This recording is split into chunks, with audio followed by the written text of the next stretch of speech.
Hello mga loves! Samahan niyo ako magluluto ako ng sinabawang tilapia kasi yun ang request ng aking darling.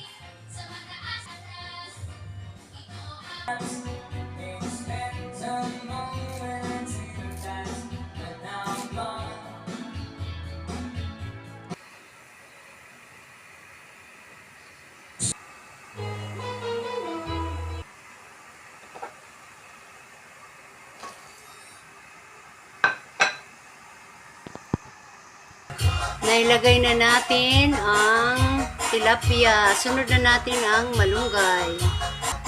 Sayawan muna natin. Ilalagay na natin ang malunggay. Timplahan na natin ang asin.